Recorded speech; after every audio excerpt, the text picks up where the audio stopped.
ni vema kushauriana kwa mujibu wa maandiko na kufuata kanuni na taratibu zote ili ndoa ziweze kufungwa kwa taratibu zilizoelekezwa na maandiko. Bwana Yesu apewe sifa sana.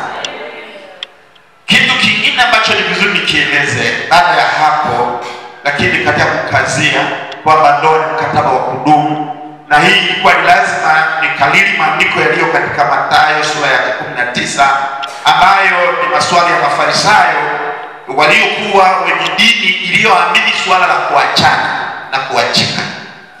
Kuachana katika ndoa hakukubaliki kwa kuwa chanzo chake huwa ni magomvi. Ndoa yenye ugomvi, ndoa isiyo na raha, ndoa isiyo na furaha huzusha huzuni na kutoelewana katika maisha, kitu kinachosababisha watu waone kwamba bora kuondoka kwenye ndoa kuliko kukaa kwenye ndoa yenye mgogoro kiasi hicho. Sasa kwa sababu Fanuel na Rehema mnafunga ndoa leo, ni vizuri kuyazingatia haya, japo umeshayajua. Ilikuwa ni wajibu wangu kurudia kuwaeleza kwamba hakikisheni maisha yenu yanakuwa ya furaha katika ndoa yenu kwa kufuata misingi ya kibiblia, kwa kuwa ndoa yenu inayofunga leo haitakuwa na mbadala tena, kwa kuwa katika viapo ambavyo mtaviapa muda si mrefu vinasema ni mpaka kifo kiwatenganishe. Na ikiwa ni hivyo, basi ni vizuri muwe mmekisha kutafakari na kuamua kuishi maisha kwa kadri ya kanuni za maandiko,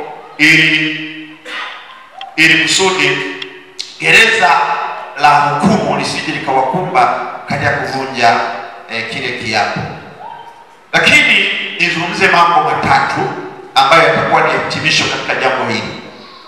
Nayo ni yale yanayohusu wajibu wewe Rehema utakayokuwa nayo kwa mume wako, lakini pia wewe Fanuel wajibu unaopaswa kuwa nao kwa ajili ya mke wako. Na kwa sababu ni ibada fupi, sitakuwa na marefu ya kueleza kuhusu hayo, lakini kwa kifupi sana nieleze. Andiko maarufu tunaliona katika kitabu cha Waefeso ile sura ya 5 na mstari wa 22. Anaanza kuelezwa Rehema kwa maana ya mwanamke. Maandiko yanasema, enyi wake,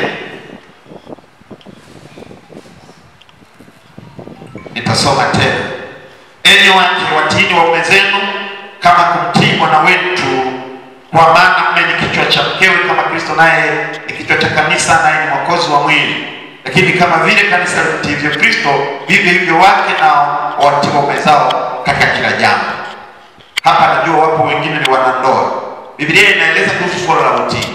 Nataka niwaeleze ndugu zangu, hakuna mtu anayefunga ndoa bila kuitana. Sasa hivi ukimuuliza Fanuel kuhusu Rehema, atasema tutaishi naye kwa furaha na katika maisha yetu yote. Lakini Rehema hivyo hivyo atakubali. Lakini ni ajabu kama utakuta wanandoa wamefika mahali wamefarakana, wanafika mahali wanachukiana, yanatokana na makosa ya kutosikiliza maelekezo ya neno la Mungu. Fanuel ukisikiliza maneno haya hautamchoka mke wako. Rehema ukisikiliza maneno haya na kuyafuata hautamchoka mume wako, na haitafika muda ambapo utaona kama kuna mabadiliko yametokea. Mabadiliko hutokea kwanza kwa kosa la mke kutokumtii mume. Biblia imetoa mfano kwamba mke ni mfano wa kanisa. Ni mfano wa kanisa. Mke ni mfano wa kanisa na mume ni mfano wa Kristo. Sasa ikiwa ni hivyo, kanisa huwa haliwezi kumhoji Kristo. Kanisa huwa halina ubavu wa kupambana na Yesu na kupambana na Mwokozi, halina. Sasa mwanamke anapofika mahali akawa hawezi kutii mume wake, ingawa tunaamini kwamba mwanamume aliyeokoka hawezi kuwa mbogo, hawezi kuwa katili kwa mkewe, tunaamini hivi. Na ndio maana kwetu sisi tulioamini, tulio katika Kristo, hatukubaliani na ndoa ndoa zinazokinzana kiimani.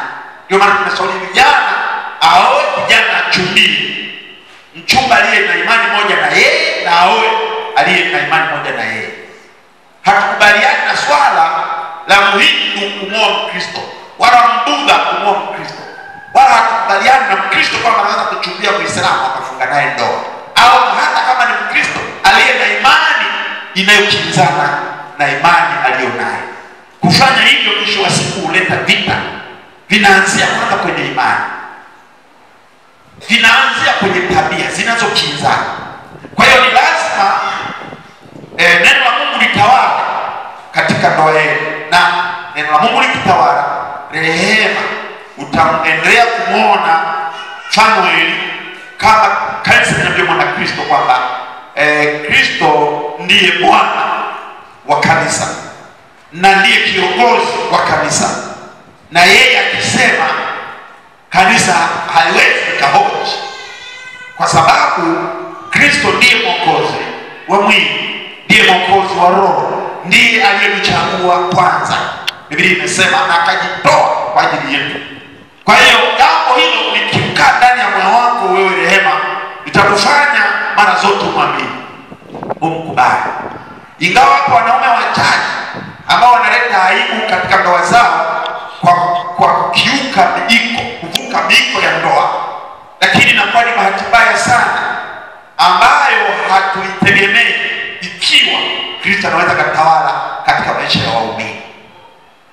Kwa hiyo Biblia imesema kwamba mke amtii mumewe kama Kristo ambavyo, kama kanisa linavyomtii Kristo, naye ni mwokozi wa mwili. Kwa hiyo rehema, naomba ulishike neno hili kwamba Tobi, kijana wa Tobi huyu Fanuel atakuwa ni mume wako ambaye umempenda, umechagua, na utamtii katika maisha yako na kumsikiliza kuwa kiongozi. Hapa ndugu zangu, niseme machache kwa wale wanandoa wenzangu ambao tuko kwenye ndoa. Ninajua unaweza kuwa na mashauri, lakini unapomshauri ambaye ni kiongozi wako, unamshauri kwa nidhamu na heshima na unyenyekevu. Kwa hiyo rehema, utafanya hivyo hata kama kuna jambo ambalo mumewe anaweza kuwa amekosea. Huwezi kumfokea kama mtoto, huwezi kumkashifu, badala yake utamshauri kwa hekima na unyenyekevu ili kusudi muweze kuendana.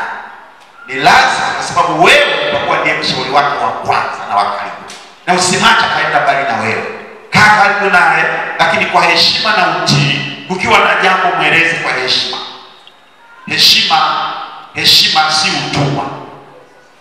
Heshima ambayo unapaswa kuwa nayo ni heshima ambayo Biblia imekuelekeza kwamba uwe nayo, yani mtii na heshima kwa mmeo na kumtambua kama aliyekuchumbia na kukuchagua miongoni mwa mabinti wengi, na akakupa heshima hii ambayo sasa iko mbele ya hadhara hii. Lakini nikienda haraka kidogo, ni kuhusu swala la wanaume ambalo maandiko yameeleza katika mstari wa 25, yakasema, enyi waume wapendeni wake zenu katika Kristo, naye Kristo naye alivyompenda kanisa akajitoa kwa ajili yake, ili makusudi alitakase na kulisafisha kwa maji katika neno, apate kujiletea kanisa tukufu lisilo na ila wala kunyanzi wala lolote kama hayo, bali watakatifu lisilo na mawaa. Ndivyo hivyo wapasa waume nao kuwapenda wake zao wenyewe, wake zao kama miili yao wenyewe. Ampendaye mkewe hujipenda mwenyewe. Hili neno la Mungu linaelekeza kuhusu maelekezo kwa wanaume. Wewe Fanuel, pamoja na mimi pia na wanaume wengine hapa, kwamba swala la kumpenda mke ni swala ambalo limeelekezwa na maandiko. Tunaposema kupenda, kama unampenda mke wako, huwezi kumfanyia jambo la ujeuri, huwezi kumpiga, huwezi kumnyima mahitaji yake, utaendelea kuhudumia. Biblia imesema huduma Yesu aliyoifanya kwa kanisa ni kujitoa msalabani, kulisafisha na kulifanya liwe takatifu. Sasa katika mantiki hiyo, Fanuel, utakuwa na wajibu wa kufanya mke wako aweze kunawili. Utamnunulia mahitaji yake ya lazima, mavazi, chakula, ili kusudi aweze kuendelea kunawiri, na ufanye ujitoe kwa ajili yake kwa kadri uwezavyo, ili maisha yake yaweze kuwa yenye furaha kwamba alimpata mume ambaye anampenda. Wale ambao huacha ndoa zao na kuwafuata makahaba huwa ni baada ya kuchukiana na mke, kuona mke hapendeki tena. Lakini ukimpenda mke utamwona ni bora kuliko wanawake wengine. Huwezi kwenda kwa kahaba, huwezi kusaliti ndoa. Ukimpenda mke huwezi kula nyama kila kwenye grocery wengine kwenye vijiweni ukala mishikaki na nyama nyumbani ukawa hakuna mboga. Hauwezi kufanya hivyo. Ukiwa unampenda mke huwezi kukaa masaa mengi nje ya nyumbani. Unajua kuna wanaume wengine anakaa kijiweni mpaka mke anapata upeke, amekaa peke yake nyumbani mpaka saa 5 mpaka saa 4. Kama siku hizi kuna sima nauliza mume wangu uko wapi, yaani mpaka mwanamume hajulikani alipo. Ulete neema pia kwa wanandoa na ufunga ndoa sasa. Mkono wako pamoja nao, nasi tulio mashahidi katika ukumbi huu tupate kushuhudia yale mapatano yao.